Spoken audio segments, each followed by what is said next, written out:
മക്കളെ, അഖിൽനാമിസ് ആണ്. അപ്പൊ ക്രിസ്മസ് എക്സാമിനേഷൻ നടന്നുകൊണ്ടിരിക്കുകയാണ്. നാളെയാണ് നമ്മുടെ അവസാനത്തെ എക്സാം. അത് എക്കണോമിക്സ് ആണ്. മൈക്രോ എക്കണോമിക്സിൽ ആദ്യത്തെ 5 ചാപ്റ്റേഴ്സും നമുക്ക് എക്സാമിനുണ്ട്. ഈ 5 ചാപ്റ്റേഴ്സിൽ നിന്നും ഏതൊക്കെ പോർഷൻസ് ആണ് നിങ്ങൾ പഠിക്കേണ്ടത് എന്നതിനെ കുറിച്ചിട്ടൊരു 1 മിനിറ്റ് വീഡിയോ നമ്മുടെ ചാനലിൽ ചെയ്തിട്ടുണ്ട്. സോ അതെല്ലാവരും എടുത്ത് കാണാം. ഇന്ന് മിസ് വന്നിട്ടുള്ളത് ഈ ചാപ്റ്റേഴ്സിൽ നിന്നൊക്കെയും ഇമ്പോർട്ടന്റ് ആയിട്ട് വരാൻ സാധ്യതയുള്ള കുറച്ച് ചോദ്യങ്ങളും അതിനൊക്കെ നമ്മൾ എങ്ങനെയൊക്കെ ആൻസർ ചെയ്യണം എന്നുള്ളതും ഡിസ്കസ് ചെയ്യാൻ വേണ്ടിയിട്ടാണ്. സോ നമുക്ക് നോക്കാം. ഫസ്റ്റ് ക്വസ്റ്റ്യൻ തന്നെ theory of firm under perfect competition എന്ന ചാപ്റ്റർ എന്നൊരു ക്വസ്റ്റ്യൻ ആണ്. 4 മാർക്കിന് നിങ്ങൾക്ക് ചോദിക്കാൻ സാധ്യതയുള്ള ഒരു ചോദ്യമാണ്. അപ്പോൾ ഇവിടെ കംപ്ലീറ്റ് ദ ഫോളോയിങ് ടേബിൾ. ഈ ഒരു ടേബിൾ ആദ്യം കംപ്ലീറ്റ് ചെയ്യണം. TR-ഉം AR-ഉം MR-ഉം നമ്മൾ കണ്ടുപിടിക്കേണ്ടതായിട്ടുണ്ട്. അപ്പൊ ആദ്യം നമുക്കത് ചെയ്ത് നോക്കാം. ഫസ്റ്റ് തന്നെ ഈ TR കാണാനുള്ള ഇക്വേഷൻ നമുക്കറിയാം. P into Q ആണ്. ഇവിടെ ഇതാണ് P, ഇതാണ് Q. സോ ഈ ഒരു കോളവും ഈ ഒരു കോളവും നമ്മൾ മൾട്ടിപ്ലൈ ചെയ്ത് കഴിഞ്ഞാൽ ഈ കോളത്തിൽ ആൻസേഴ്സ് നമുക്ക് കിട്ടും. 0 into 5 0 ആയിരിക്കും. 1 into 5 5 ആണ്. 2 into 5 10 ആണ്. 3 into 5 15 ആണ്. 4 into 5 20 ആണ്. 5 into 5 25 ആണ്. അപ്പൊ ഈ ഒരു കോളം നമ്മൾ കംപ്ലീറ്റ് ചെയ്തു. ഇനി നെക്സ്റ്റ് കോളം വന്നിട്ട് AR ആണ്. ആവറേജ് റവന്യൂ ആണ്. അത് നമുക്കറിയാം TR/Q ആണ് ആവറേജ് റവന്യൂ കണ്ടുപിടിക്കാനുള്ള ഇക്വേഷൻ. സോ ഈ ഒരു കോളവും അതുപോലെ തന്നെ ഈ ഒരു കോളവും തമ്മിൽ ഡിവൈഡ് ചെയ്യാണ് വേണ്ടത്. സോ ഫസ്റ്റ് നമുക്ക് 0 തന്നെയായിരിക്കും. ദെൻ 5/1 5 ആയിരിക്കും. 10/2 5 ആയിരിക്കും. 15/3 അതും 5 ആയിരിക്കും. ദെൻ 20/4 അതും 5 ആണ്. 25/5 അതും 5 തന്നെയാണ്. സോ ഈ ഒരു കോളവും നമ്മൾ കംപ്ലീറ്റ് ചെയ്തിട്ടുണ്ട്. ഇനി അടുത്തത് മാർജിനൽ റവന്യൂ ആണ് കണ്ടുപിടിക്കാനുള്ളത്. അതിനുള്ള ഇക്വേഷൻ നമുക്കറിയാം. TRN മൈനസ് TRN മൈനസ് 1 ആണ്. അതായത് ഇതിലുള്ള ഡിഫറൻസസ് മാത്രം നമ്മൾ നോട്ട് ചെയ്താൽ മതി. ഇപ്പൊ ഇവിടേക്ക് വന്ന സമയത്ത് 5ന്റെ ഡിഫറൻസ് ആണുള്ളത്. സോ ഇവിടെ ഒന്നും ഉണ്ടാവില്ല, ഇവിടെ 5 ഉണ്ടായിരിക്കും. ദെൻ 5 എന്ന് 10 ആയപ്പോഴും അഗൈൻ 5ന്റെ ഡിഫറൻസ് ആണ്. ദെൻ ഇവിടെയും 5ന്റെ ഡിഫറൻസ് ആണ്. ഇവിടെയും 5ന്റെ ഡിഫറൻസ് ആണ്. ഇവിടെയും 5ന്റെ ഡിഫറൻസ് ആണ്. സോ MR എന്നുള്ള ഒരു കോളവും നമ്മൾ കംപ്ലീറ്റ് ചെയ്തിട്ടുണ്ട്. ഈ ടേബിൾ കംപ്ലീറ്റ് ചെയ്തിട്ടുണ്ട്. അതാണ് A പാർട്ടിൽ ചോദിച്ചിട്ടുള്ള ചോദ്യം. B പാർട്ടിൽ ചോദിച്ചിട്ടുള്ളത് identify the market structure from the about table.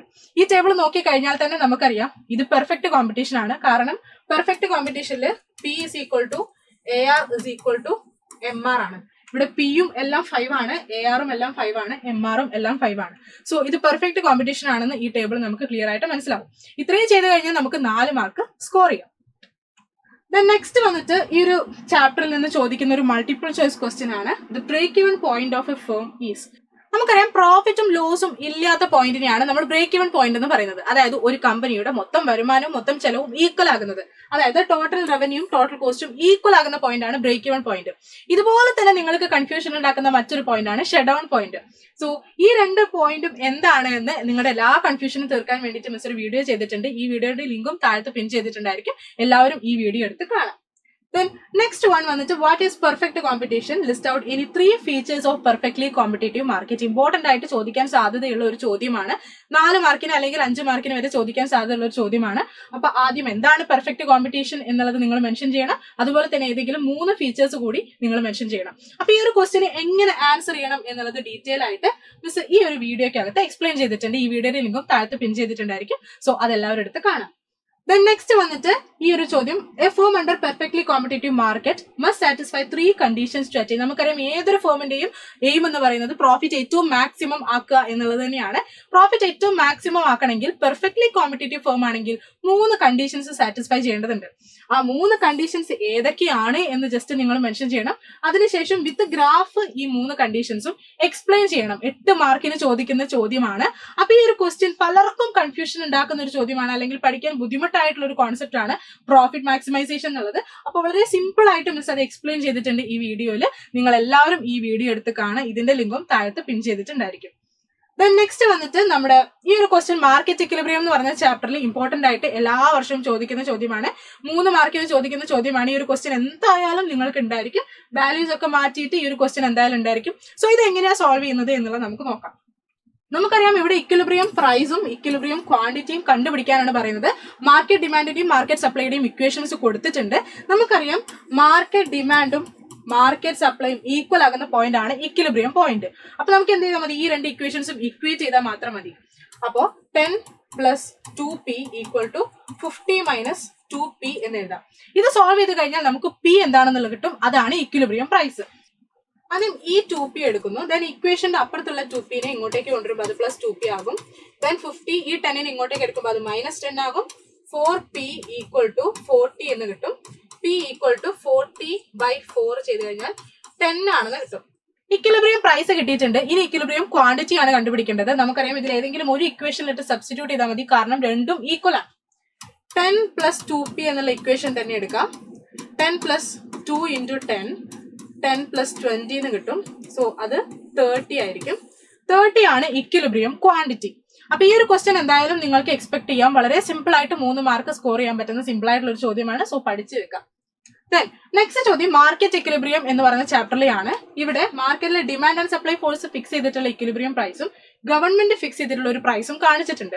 ഇത് ഏത് കോൺസെപ്റ്റ് ആണെന്ന് ഐഡന്റിഫൈ ചെയ്യാനാണ് ആദ്യം പറയുന്നത്. നമുക്കറിയാം മാർക്കറ്റിലെ demand and supply force fix ചെയ്യുന്ന പ്രൈസ് വല്ലാതെ കുറഞ്ഞു പോവുകയാണെങ്കിൽ പ്രൊഡ്യൂസേഴ്സ് ലോസ് സഫർ ചെയ്യേണ്ടി വരും. സോ പ്രൊഡ്യൂസേഴ്സിനെ പ്രൊട്ടക്ട് ചെയ്യാൻ വേണ്ടിയിട്ട് ഗവൺമെന്റ് അതിന് മുകളിലായിട്ട് ഫിക്സ് ചെയ്യുന്ന ഒരു പ്രൈസ് ആണ് പ്രൈസ് ഫ്ലോർ. അതെങ്ങനെയാണ് സപ്ലൈനെ ഇഫക്ട് ചെയ്യുന്നത്, അതുപോലെ തന്നെ പ്രൈസ് സീലിംഗ് എന്താണ്, പ്രൈസ് ഫ്ലോർ എന്താണ് എന്നുള്ളതും എക്സ്പ്ലെയിൻ ചെയ്യാൻ വേണ്ടി ഈ ക്വസ്റ്റ്യൻ ചോദിച്ചിട്ടുണ്ട്. 5 മാർക്കിന്റെ ചോദ്യമാണ്. സോ ഈ ഒരു ക്വസ്റ്റ്യന് എങ്ങനെ ആൻസർ ചെയ്യണം എന്നുള്ളതിനെ കുറിച്ച് ഡീറ്റെയിൽ ആയിട്ട് ഈ വീഡിയോയിൽ മിസ് മെൻഷൻ ചെയ്തിട്ടുണ്ട്. അതിന്റെ ലിങ്ക് താഴത്ത് പിൻ ചെയ്യാം. സോ അതെല്ലാവരും എടുത്ത് കാണാം. The next question, explain the law of variable proportion with the help of a diagram.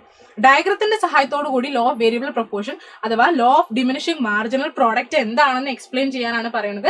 So ആദ്യം നിങ്ങൾ ഇത് എന്താണെന്ന് എക്സ്പ്ലെയിൻ ചെയ്യണം, അതിനുശേഷം ഡയഗ്രാം വരയ്ക്കണം. പിന്നെ നമുക്കറിയാം ഇതിൽ ടി പിയും എ പിയും എം പിയും തമ്മിലുള്ള റിലേഷൻഷിപ്പ് 3 സ്റ്റേജുകളിലായിട്ട് മെൻഷൻ ചെയ്യുന്നുണ്ട്.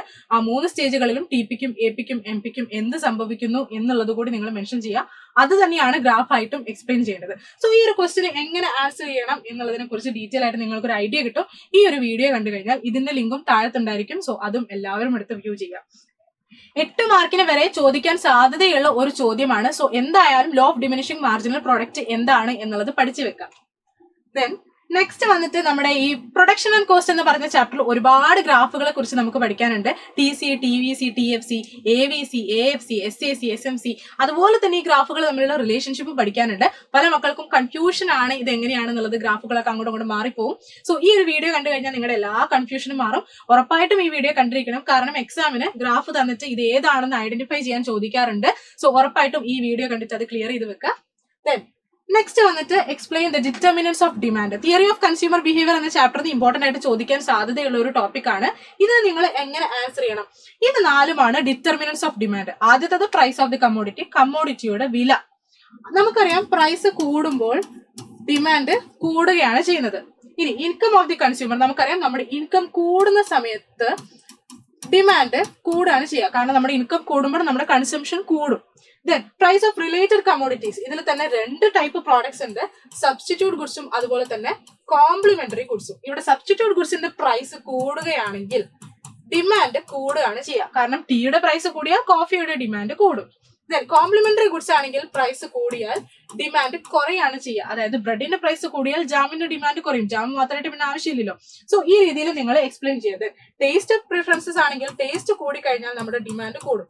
ഒരു പ്രോഡക്റ്റിനോടുള്ള നമ്മുടെ പ്രിഫറൻസ് കൂടിക്കഴിഞ്ഞാൽ അതിനോടുള്ള ഡിമാൻഡും കൂടും. അപ്പൊ ഈ രീതിയിൽ നിങ്ങൾ ഇത് എക്സ്പ്ലെയിൻ ചെയ്യുക. ഇത് ചെറിയ മാർക്കിനും വലിയ മാർക്കിനും ഒക്കെ ചോദിക്കാൻ സാധ്യതയുള്ള ഒരു ചോദ്യമാണ്. ചിലപ്പോൾ ലിസ്റ്റ് ചെയ്യാൻ മാത്രമായിരിക്കും ചോദിക്കുക, ചിലപ്പോൾ എക്സ്പ്ലെയിൻ ചെയ്യാനും ചോദിക്കും. സോ ഈ രീതിയിൽ പഠിച്ചു വെക്കാം. ദെൻ ഈ ഒരു ചാപ്റ്ററിൽ പിന്നെ നിങ്ങൾ ഇമ്പോർട്ടന്റ് ആയിട്ട് പഠിച്ചു വെക്കേണ്ട മറ്റൊരു കോൺസെപ്റ്റ് ആണ് changes in budget set. Detail ആയിട്ട് തന്നെ ഈ ഒരു വീഡിയോയിൽ എക്സ്പ്ലെയിൻ ചെയ്യുന്നുണ്ട്. ഇതിന്റെ ലിങ്കും താഴത്തുണ്ടായിരിക്കും. അതുപോലെ തന്നെ ചേഞ്ചസ് ഇൻ ഡിമാൻഡ്. ഈ 2 വീഡിയോയും നിങ്ങൾക്ക് യൂസ്ഫുൾ ആവും. ഇത് ഉറപ്പായിട്ടും എക്സാമിന് ചോദിക്കാൻ സാധ്യതയുള്ള ഒരു ടോപ്പിക് ആണ്. സോ ഈ വീഡിയോ കണ്ടിട്ട് ആ ടോപ്പിക് നിങ്ങൾ പഠിച്ചു വെക്കാം. ദെൻ നെക്സ്റ്റ് വന്നിട്ട് യൂട്ടിലിറ്റി. എന്താണ് യൂട്ടിലിറ്റി, എന്താണ് മാർജിനൽ യൂട്ടിലിറ്റി, എന്താണ് ടോട്ടൽ യൂട്ടിലിറ്റി, ഇതൊക്കെ എക്സാമിന് ക്വസ്റ്റ്യൻസ് ആയിട്ട് കാണാറുണ്ട്. മൾട്ടിപ്പിൾ ചോയ്സിലും അതുപോലെ തന്നെ 2 മാർക്സിലൊക്കെ കാണാറുള്ള ചോദ്യമാണ്. അതെല്ലാം ഡീറ്റെയിൽ ആയിട്ട് ഈ ഒരു വീഡിയോയിൽ എക്സ്പ്ലെയിൻ ചെയ്തിട്ടുണ്ട്. സോ ഈ വീഡിയോയുടെ ലിങ്കും താഴത്തുണ്ടായിരിക്കും, നിങ്ങൾ അത് കാണാം. ദെൻ നെക്സ്റ്റ് വന്നിട്ട് ബഡ്ജറ്റ് ലൈൻ. ഉറപ്പായിട്ടും എക്സാമിന് പ്രോബ്ലം ആയിട്ട് ചോദിക്കാൻ സാധ്യതയുള്ള ഒരു ടോപ്പിക് ആണ്. ബഡ്ജറ്റ് ലൈൻ ഇക്വേഷൻ തന്നിട്ട് അത് വരയ്ക്കാൻ പറയും. ആ സമയത്ത് നമ്മൾ ഹൊറിസോണ്ടൽ ഇന്റർസെപ്റ്റും വെർട്ടിക്കൽ ഇന്റർസെപ്റ്റും കാണണം. Slope of the budget line കാണാൻ ചോദ്യങ്ങൾ വരാറുണ്ട്. അതുപോലെ തന്നെ ബഡ്ജറ്റ് ലൈൻ ഇക്വേഷൻ ഫ്രെയിം ചെയ്യാനായിട്ടും ക്വസ്റ്റ്യൻസ് വരാറുണ്ട്. ബഡ്ജറ്റ് ലൈൻ റിലേറ്റഡ് ആയിട്ടുള്ള എല്ലാ ഇക്വേഷൻസ് പ്രോബ്ലംസ് ഒക്കെ ഈ ഒരു വീഡിയോയിൽ ഡിസ്കസ് ചെയ്തിട്ടുണ്ട്. ഇതിന്റെ ലിങ്കും താഴത്തുണ്ടായിരിക്കും. സോ ഉറപ്പായിട്ടും മക്കൾ എല്ലാവരും അത് കാണാം. ദെൻ നെക്സ്റ്റ് വന്നിട്ട് explain the central economic problems. നമ്മുടെ ആദ്യത്തെ ചാപ്റ്ററിൽ നിന്ന് ഉറപ്പായിട്ടും നിങ്ങൾ ടച്ച് ചെയ്ത് പഠിച്ചു പോകേണ്ട ഒരു ഏരിയ ആണ് സെൻട്രൽ എക്കണോമിക് പ്രോബ്ലംസ്. ഇത് എക്സ്പ്ലെയിൻ ചെയ്യാൻ ചോദിച്ചു കഴിഞ്ഞാൽ നിങ്ങൾ ഏതൊക്കെ പോയിന്റ്സ് ആണ് ഇൻക്ലൂഡ് ചെയ്യേണ്ടത്? നമുക്കറിയാം, ഒന്നാമത്തേതായിട്ട് വാട്ട് ടു പ്രൊഡ്യൂസ്, അതുപോലെ തന്നെ ഇൻ വാട്ട് ക്വാണ്ടിറ്റീസ്, എന്ത് ഉൽപ്പാദിപ്പിക്കണം, എത്ര അളവിൽ അത് ഉൽപ്പാദിപ്പിക്കണം, അത് തീരുമാനിച്ചു കഴിഞ്ഞാൽ അടുത്തതാണ് ഹൗ ടു പ്രൊഡ്യൂസ്. ഇവിടെ ഉദ്ദേശിക്കുന്നത് ടെക്നിക് ഓഫ് പ്രൊഡക്ഷൻ ആണ്. ഏത് ടെക്നിക് ഓഫ് പ്രൊഡക്ഷൻ ഉപയോഗിച്ചിട്ട് വേണം നമ്മൾ പ്രൊഡ്യൂസ് ചെയ്യാൻ? Labour intensive technique of production ഉപയോഗിക്കണോ അല്ലെങ്കിൽ capital intensive technique of production ഉപയോഗിക്കണോ? അതിനുശേഷം മൂന്നാമത്തെ ഇഷ്യൂ ആണ് ഫോർ ഹും ടു പ്രൊഡ്യൂസ്. ആർക്ക് വേണ്ടിയാണ് പ്രൊഡ്യൂസ് ചെയ്യുന്നത്? ഇവിടെ ഉദ്ദേശിക്കുന്നത് functional distribution of national income ആണ്. അതായത് ഈ പ്രൊഡക്റ്റ് ഒക്കെ വിറ്റ് കിട്ടുന്ന റവന്യൂ എങ്ങനെയാണ് ഫാക്ടേഴ്സ് ഓഫ് പ്രൊഡക്ഷനുകൾക്ക് ഡിസ്ട്രിബ്യൂട്ട് ചെയ്ത് കൊടുക്കുന്നത്? Land, labour, capital and organisation, ഇവർക്കൊക്കെ നമ്മൾ റിവാർഡ് കൊടുക്കേണ്ടതായിട്ടുണ്ട്. ഇതിനെക്കുറിച്ചൊക്കെ ഡീറ്റെയിൽ ആയിട്ട് നിങ്ങൾ ഈ ഒരു ക്വസ്റ്റ്യനിൽ മെൻഷൻ ചെയ്യേണ്ടതായിട്ടുണ്ട്. അപ്പൊ എക്സാമിന് പോകുന്നതിന് മുൻപായിട്ട് ഈ ചോദ്യങ്ങളൊക്കെ നിങ്ങൾ നോക്കി വെക്കുക. അതുപോലെ തന്നെ ഈ വീഡിയോസ് ഒക്കെ കണ്ടിട്ട് ഈ ടോപ്പിക്സ് ഒക്കെ നിങ്ങൾ ക്ലിയർ ആക്കി വെക്കുക. ഇതിനും കൂടുതലായിട്ട് നിങ്ങൾക്ക് ഉറപ്പായിട്ടും എക്സാമിന് വരാൻ സാധ്യതയുള്ള ഒരുപാട് ചോദ്യങ്ങളുണ്ട്. ആ ചോദ്യങ്ങൾ ഡിസ്കസ് ചെയ്യാനും അതുപോലെ തന്നെ ഈ ചോദ്യങ്ങൾക്കൊക്കെ എങ്ങനെ നിങ്ങൾ ആൻസർ ചെയ്യണം എന്ന് ഡിസ്കസ് ചെയ്യാൻ വേണ്ടിയിട്ട് ഇന്ന് വൈകുന്നേരം കൃത്യം 7 മണിക്ക് മെഗാ മാരത്തോണുമായിട്ട് ഞങ്ങൾ ലൈവിൽ വരുന്നുണ്ടായിരിക്കും. എല്ലാ മക്കളും കൃത്യസമയത്ത് തന്നെ ലൈവിൽ ജോയിൻ ചെയ്യാം. അപ്പൊ നമുക്ക് എക്സാം കളറാക്കാം.